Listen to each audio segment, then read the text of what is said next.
திரு சுகுணாதேவாக இறுதி வரை திமுக தலைவரோடு பேச்சுவார்த்தை நடத்திட்டே இருக்காங்க. திரு திருமாவளவனும் இடதுசாரிகளும் ஒரு கட்டம் வரைக்கும் பேச்சுவார்த்தை நடத்துனாங்க. ஐயுஎம்எல் நேற்று வரைக்கும் பேச்சுவார்த்தை நடத்திட்டே இருக்காங்க. நிலையான அரசு அமையணும், குடியரசுத் தலைவர் ஆட்சி வந்துவிடக்கூடாது என்ற புள்ளியில் மட்டுமே நாங்கள் தாவேகாவுக்கு ஆதரவு தெரிவித்திருக்கிறோம். திமுகவுடனான கூட்டணிங்கிற நிலைப்பாட்டில் எந்த விதமான மாற்றமும் இல்லை அப்படிங்கிறத அவங்க உறுதிப்படுத்தி இருக்கிறார்கள். இதில் திமுக கூட்டணியில் இருந்த கட்சிகள் வெளியேறிவிட்டதுங்கிற விமர்சனங்களை கடந்து நிலையான அரசு அமையணும், குடியரசுத் தலைவர் ஆட்சி வந்துவிடக்கூடாதுங்கிற புள்ளியை நோக்கி அவர்கள் நகர்ந்தது சரியான முடிவு தானா? திமுக கூட்டணியிலிருந்து கட்சிகள் வெளியேறவில்லை. நேற்று இருந்த நிலைமைக்கு இன்றைக்கு இருந்த நிலைமைக்கும் இடையில வித்தியாசம். இன்னும் சொல்ல போனால் திமுக தலைமையிலான மதச்சார்பற்ற முற்போக்கு கூட்டணி கட்சிகளுடைய ஆதரவோடு தான் இன்னைக்கு விஜய் ஒருவேளை முதல்வராக பொறுப்பேற்றார் என்று சொன்னால் கண்டிப்பா அது வந்து திமுகவினுடைய ஆதரவோட தான் அவர் வந்து பதவியேற்றிருக்காரு. இன்னமும் இந்த ஒருவேளைன்னு டவுட் இருக்கு இல்ல. நமக்கு ஆளுநர் மாளிகை வந்து செய்தி குறிப்பு, ஏன்னா இது வந்து விஜய் படத்தோட நிறைய சஸ்பென்ஸ் நம்ம தொடர்ச்சியா பார்க்குறோம். அப்படிங்கிறதுனால ஆளுநர் மாளிகையிலிருந்து நமக்கு செய்தி குறிப்பு வராத வரைக்கும் வெறுமனே தகவல்கள் மட்டும்தான் வெளியாகி கொண்டிருக்கிறது. எண்ணிக்கை கிடைச்சாச்சு இல்ல, ஆளுநரே எண்ணிக்கையோட வாங்கினாரு, 118 கேட்டாரு, 120 நீங்க அப்படி இல்லை. நீங்க முதல்ல கொண்டு போய் அவங்க சிங்கிள் லார்ஜஸ்ட் பார்ட்டி முதல்ல அப்படி அவங்க கொடுக்கல. அவங்க கொடுத்தது நிறைய தவறுகள் அவங்க கொடுத்ததுல இருந்தது.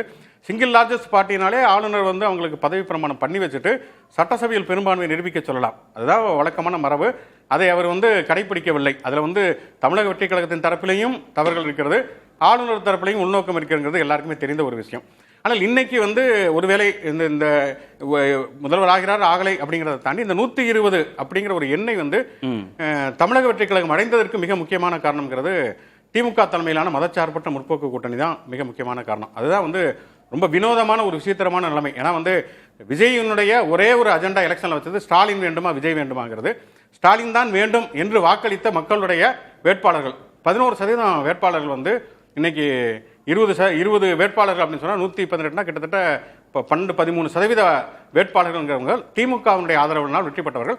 அவர்கள் விஜய் முதலமைச்சராக வேண்டவே வேண்டாம், ஸ்டாலின் தான் ஆக வேண்டும் என்று சொல்லி வாக்களித்த மக்களுடைய வேட்பாளர்கள் தான் இப்ப வந்து இவங்க ஆகியிருக்கிறாங்க. அப்படிங்கிறது இல்ல. திமுக நேற்று வரைக்கும் என்னன்னா சிபிஐ சிபிஎம் ஆதரவு காங்கிரஸ் கட்சி வந்து உண்மையிலேயே வந்து காங்கிரஸ் கட்சி எந்தவித அறமும் இல்லாமல் நடந்துகிட்டு அப்படிங்கிறத எதார்த்தம். ஏன்னா அவங்க வெற்றி பெற்று வேட்பாளர்கள் கூட போய் பார்க்கல.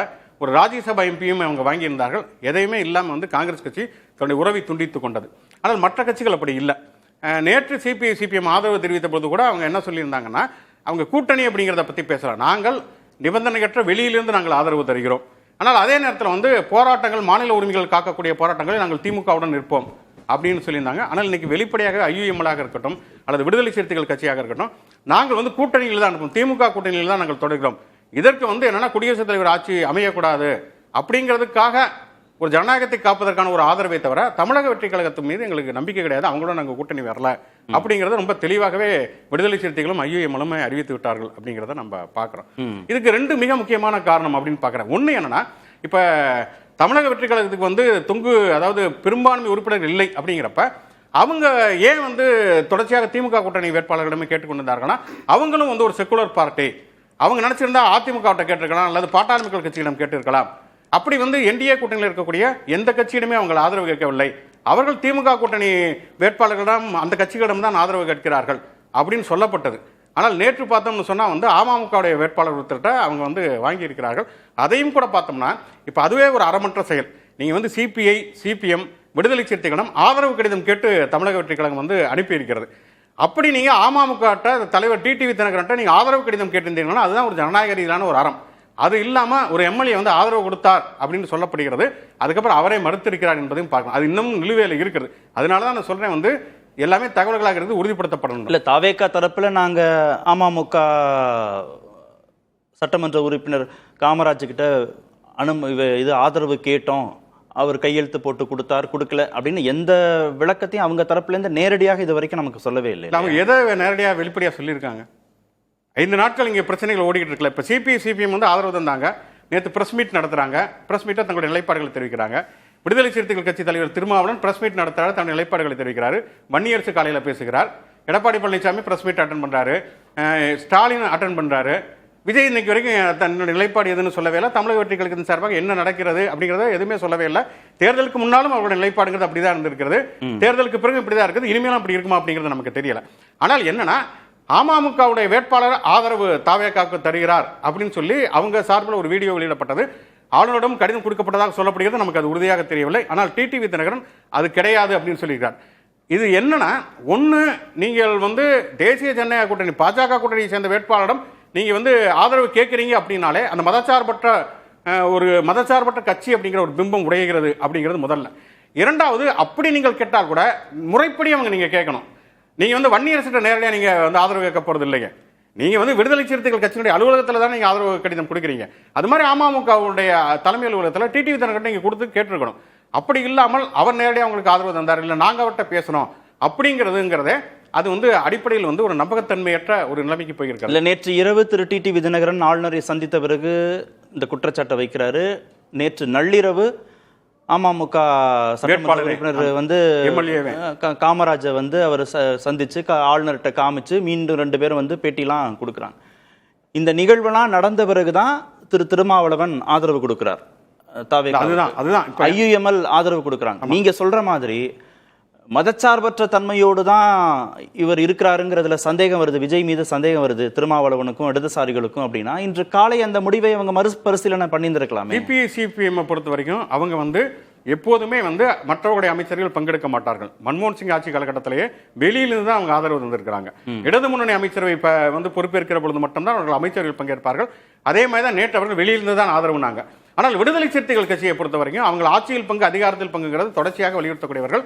நேற்று பார்த்தோம்னா இவர் வன்னியரசுமே பதிவு போட்டிருந்ததை நம்ம பார்த்துருக்கிறோம். இன்னும் சொல்லப்போனால் தேர்தல் வந்த உடனேயே திருமாவளவனுடைய அறிக்கை என்பதை நாங்கள் நீண்ட காலமாக வலியுறுத்தி வந்திருக்கிற கூட்டணி ஆட்சி அப்படிங்கிறதுக்கு மக்கள் வாக்களித்திருக்கார்கள் அப்படின்லாம் சொல்லியிருந்தார். இருந்தாலும் அந்த நேரத்தில் சிந்தனை செல்வன் ஒரு விமர்சனத்தையும் முன்வைத்தார் அப்படிங்கிறதை நம்ம பார்க்கிறோம். அப்படி இருக்கக்கூடிய ஒரு சூழல்ல இன்னைக்கு கிட்டத்தட்ட ஒரு 4-4:30 மணிக்கு தான் அவர் ஆதரவு கடிதத்தை அவர் கொடுத்தார். காலையில் கொடுத்ததாக சொல்லப்படுவதுங்கிறது நேரம் தாமதமாகி 4-4:30 மணிக்கு தான் தரப்பட்டது.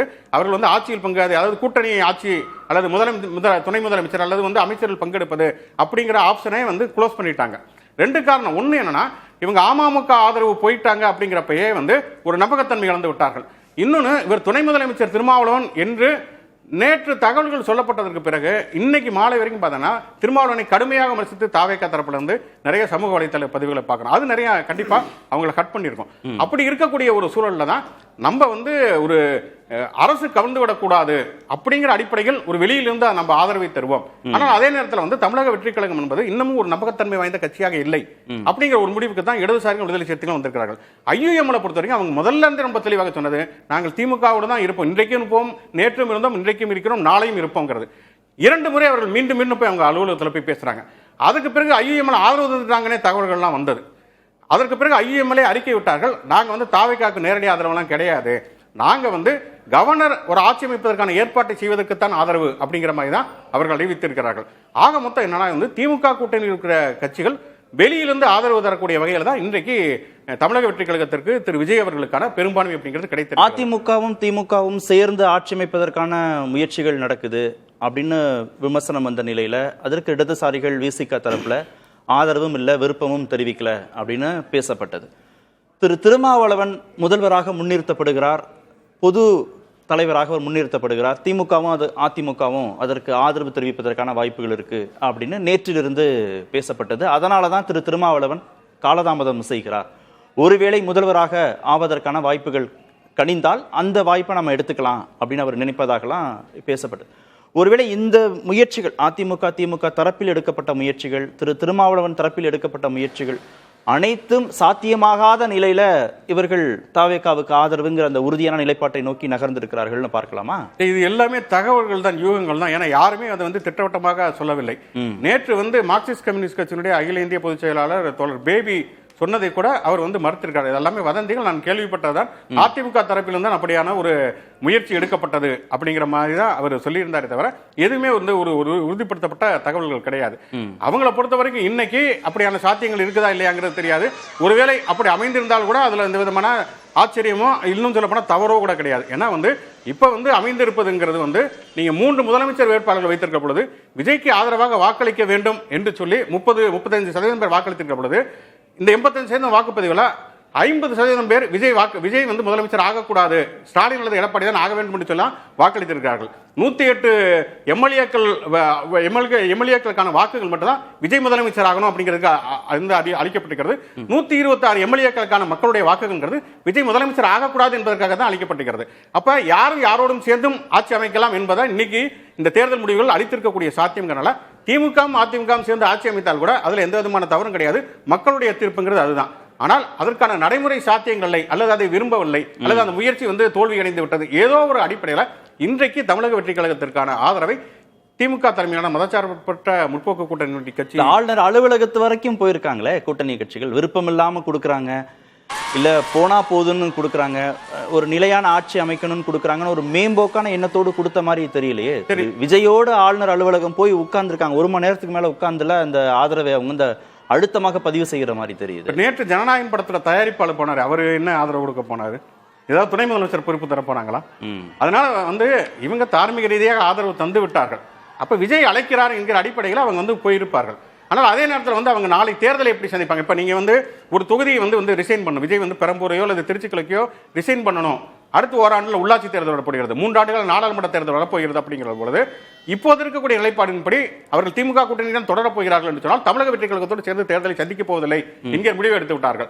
அவர்கள் விஜயின் அழைப்பின் பேரில் அவங்க போயிருக்கலாமே தவிர மற்றபடி வந்து விஜயின் தலைமையிலான ஒரு கூட்டணிக்கு போயிட்டாங்க அப்படிங்கிற முடிவுகள் நம்ம வந்து விட முடியாது. திரு ஷபீர், எளிதான அணுகுமுறை மூலமாக ஓரிரு நாட்கள்ல முடிவுக்கு கொண்டு வர வேண்டிய முடிவுகளை இத்தனை நாட்கள் காலதாமதம் செய்வதற்கான சாத்தியக்கூறுகளாக என்ன நடந்துச்சு? ரொம்ப எளிதா முடிச்சிருக்கலாமே அப்படின்னு தானே சொல்றாங்க தலைவர்கள். இல்லை, எளிதா முடிக்கணும் அப்படின்னா அவர் வந்து அமித்ஷாவுக்கு ஃபோன் பண்ணி உள்துறை அமைச்சர்கிட்ட பேசியிருந்தார்னா அதிமுக ஆதரவோடு அவர் முதலமைச்சராக ஒரே ஒரு நொடி